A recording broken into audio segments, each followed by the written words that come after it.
Hai, ketemu lagi dengan saya Rian Muhoro di sini. Jadi hari ini kita punya agenda untuk mengajukan surat permohonan penangguhan pembayaran angsuran kredit. Tangan saya saat ini ada sekitar 125 berkas debitur yang akan kita ajukan kepada kreditur. Di dalam pokok permasalahan ini adalah dengan adanya kondisi COVID-19 seperti ini, beberapa debitur, ada sekitar 25 kreditur yang akan kita kirim surat penangguhan hari ini mengenai kebijakan restrukturisasi.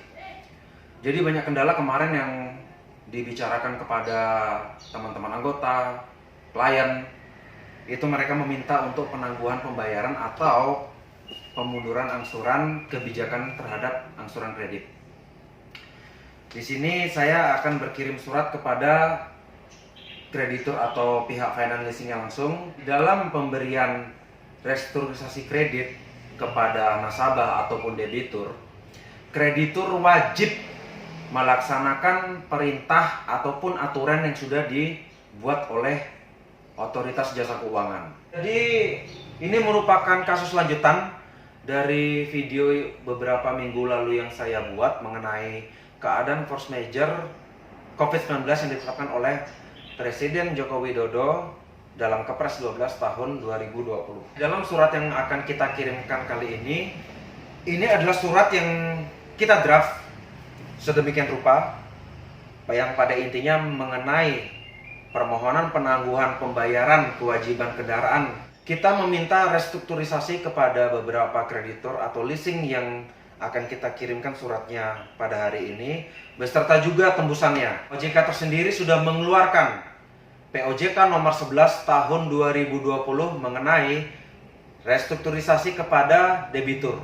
Dalam POJK nomor 11 tahun 2020 itu sudah ditetapkan dan OJK sendiri sudah memberikan keringanan kepada debitur untuk syarat pembayaran maupun penundaan pembayaran. Sekarang tergantung bagaimanakah kreditur merealisasikan atau meminta kebijakan sehubungan dengan surat edaran POJK nomor 11 tahun 2020, apakah kreditur bisa memberikan keringanan pembayaran atau skip angsuran kepada beberapa debitur yang saat ini mengalami kendala.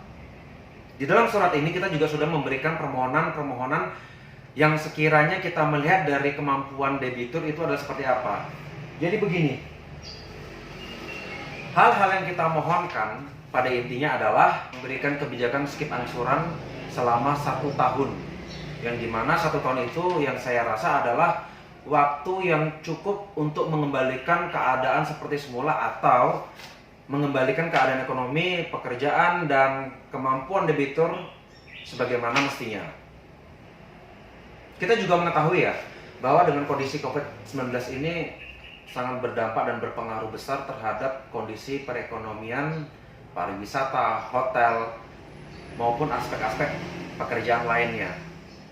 Jadi dengan adanya dasar hukum, payung hukum POJK nomor 11 tahun 2020, sudah selazimnya kreditur memberikan keringanan, kebijakan, dan bisa merenegosiasi kembali perjanjian-perjanjian kredit yang sudah dibuat. Beberapa surat yang akan kita kirim hari ini, itu juga akan kita tembuskan untuk ke beberapa lembaga. Yang pertama, kita menembuskan surat-surat ini kepada Menteri Keuangan, kepada Ibu Sri Mulyani, mohon atensinya agar para debitur-debitur dan klien-klien ini diberikan kebijaksanaan oleh kreditur dengan secara bijak sesuai dengan kemampuannya. Di dalam hal ini, klien kita tidak kabur. Klien kita ataupun debitur dari nasabah kreditur itu tidak kabur dan tidak mengingkari kewajibannya dia untuk membayar. Namun dalam hal ini kita meminta sedikit keringanan. Yang pertama adalah sekiranya bisa untuk perpanjangan tenor, suku bunga maupun administrasi yang timbul di dalam pemunduran atau penambahan tenor tersebut tidak memberatkan debitur. Yang kedua, kita meminta bahwa sekiranya bisa diberikan skip angsuran selama 1 tahun sampai dengan kondisi perekonomian di Bali ini memulih atau setidaknya sudah meningkat. Kita juga sudah mengetahui sekarang kita sudah memulai untuk new normal kembali. Namun kendati demikian bukan berarti dengan sudah ditetapkannya kondisi new normal ini semua aspek ekonomi ataupun pekerjaan-pekerjaan yang kemarin sudah hilang itu langsung kembali normal seperti sedia kala. Lalu yang kedua, kita tembuskan ini kepada Otoritas Jasa Keuangan Pusat Jakarta, Otoritas Jasa Keuangan Kantor Wilayah Bali. Ini ada persesuaian dengan Surat Edaran Otoritas Jasa Keuangan nomor 11 tahun 2020. Di dalam klausul-klausulnya, pasal-pasalnya juga sudah menetapkan. Yang pertama, di sana juga memberikan restrukturisasi kepada debitur, keringanan dan kebijakan kepada debitur melalui kreditur dengan kebijakannya. Lalu yang keempat, kita juga menunjukkan ini kepada Kapolda Bali.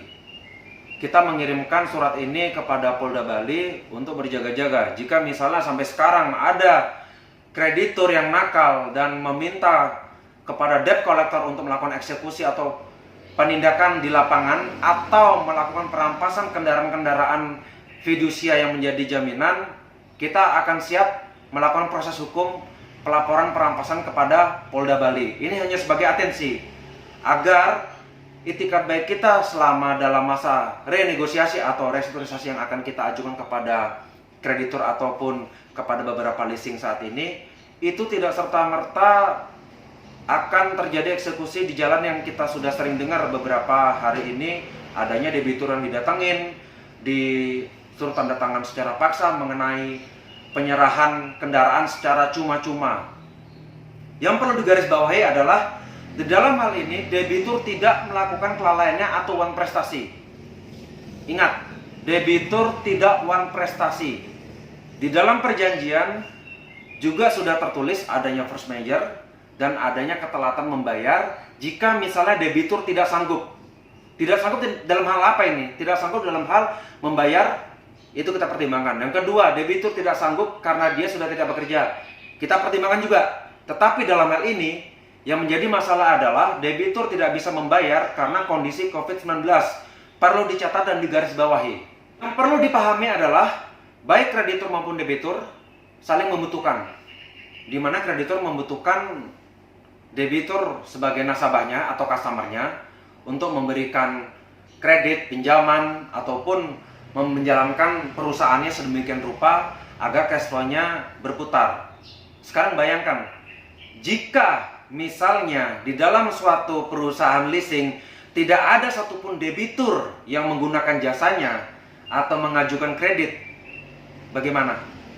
Atau bisa saja dengan kebijakan-kebijakan kita mohon ini dari 22 kreditur, jika misalnya ada satu aja kreditur yang kita bisa katakan mempersulit debitur atau tidak memberikan kemudahan atau kebijaksanaan yang baik, kita melihat masa setelah COVID seperti ini, dengan berita-berita yang cepat beredar di luar, apakah ada nasabah atau customer yang mengajukan kredit kepada perusahaan Anda?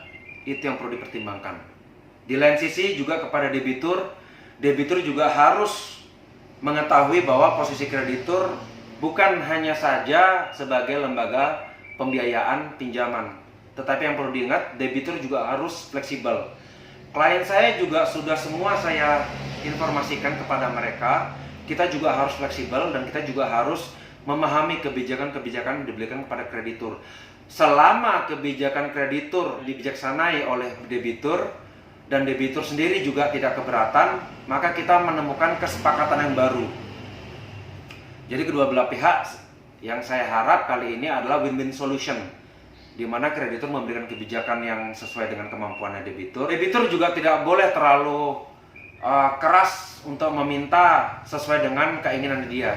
Jadi kita melihat kebijakan-kebijakan apa yang akan diberikan, kita analisis, kita lihat klausul-klausul yang terbaru. Sekiranya itu sudah memberikan peluang yang sangat baik dan sudah disepakati sesuai dengan kemampuan kedua belah pihak, dari pihak kreditur maupun debitur, alangkah baiknya kita menandatangani surat perjanjian renegosiasi terbaru. Teknik atau cara kami sebagai pengacara untuk mewakili mengajukan permohonan penangguhan kepada beberapa lembaga leasing pembiayaan kendaraan, kita memohonkan juga untuk kebijakan dari beberapa kreditur memberikan keringanan yang sangat baik kepada debitur. Sekarang hanya tinggal memilih apakah kita akan menempuh secara kekeluargaan dengan mediasi, memberikan solusi perjanjian yang baru kepada debitur dengan mempertimbangkan hal-hal dan aspek-aspek yang sudah kita jelaskan tadi, atau kita akan menempuh jalur hukum yang dimana saya yakin jalur hukum ini akan memakan waktu yang sangat panjang dan biaya yang sangat besar juga. Dari 125 debitur, kita bisa mengajukan gugatan class action kepada beberapa kreditur atau pihak-pihak yang masih mengintimidasi terhadap beberapa customer atau nasabah-nasabah yang dalam kondisi saat ini pun tertindas. Kepada kreditur yang menerima surat-surat dari saya, memberikan kebijakan yang sangat baik tanpa memberatkan debitur. Jika misalnya masih ada teman-teman yang belum paham mengenai restrukturisasi, silakan hubungi saya di kontak di bawah ini atau ke fanpage saya di Rian Buhono atau kantor advokat Buhono dan rekan. Jika ada teman-teman yang ingin konsultasi, jangan sungkan untuk menghubungi saya juga. Konsultasi gratis, kita bisa diskusi apapun yang menjadi kendala-kendala atau permasalahan kalian. Saya mencoba untuk memberikan solusi dan advice hukum yang terbaik terhadap permasalahan-permasalahan atau perkara lainnya. Dengan saya Rian Buhono, selamat siang.